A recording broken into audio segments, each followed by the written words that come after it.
Okay, first thing we're going to do is replace this igniter. When you turn on your oven and the gas doesn't light up, even if you see the igniter turning red, it may not get hot enough to let the gas flow. So even though it's turning red, it doesn't mean it's working, or at least it's not working properly. It doesn't get hot enough to make the gas flow through. So we got to replace the igniter. So first thing is to take off these parts, these things covering up your igniter. I got a new igniter here from the store, and so here's my old igniter, and we're going to take that thing off there, and I'll show you some of the ways. So first off, you just pull these other pieces off, like I said. Then there's screws all the way around. See them here? And so you see screws all the way through. My finger's taking away the light. Anyway, you can see screws all the way around the perimeter there. Pull them off, and then that'll have access to it, and I'll show you that in a second. I ran into a little situation where the brackets were completely different. This is the new one. This is the old one. The old one has the flange right here, which works on mine. And no matter how I position this one, it won't work the same. So I just went ahead and I'm going to pull out. I pulled out the old igniter, and you can see I broke it and taken it out. It was trash anyway, but the point is they are very brittle. You want to be real careful with them. It's $50 a piece. That's what I paid for mine, and you want to be real careful you don't break it. But anyway, I'm going to pull out the new one out of the bracket it comes with, and put it inside the.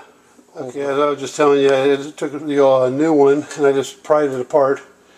You can see that I just kind of yanked it apart because I'm not saving it anyway. So I just pried it apart carefully and pulled the other one out. You can see this little tab here in the middle. It's kind of glued on. It's glued into this trench they have dug into it, and so I just pulled it off there carefully and scraped out the glue they used in there, and so it's ready to go in the new one. Well, that couldn't have went any nicer. It went straight in, worked out perfectly, and so now I'll put in the they have these sleeves here that protect them, that protect the wires from the heat. So you want to get those on first, and then when they come back through the bottom, through the back, then it's covered by metal, so it's not as intensive heat right on them. So you definitely want to take these off your old ones and slip them onto the new ones. Okay? Don't forget that step. I guess I should have told you also that I didn't just have to do the perimeter screws all the way through here, all the perimeter. I also had to do these ones here in the middle too. Okay? And so it was necessary to take everything off so I could slip this thing out of there. The gas pipe came out also, but it slips right back into place, so you won't have any issues with that. Okay, we got the new igniter in there.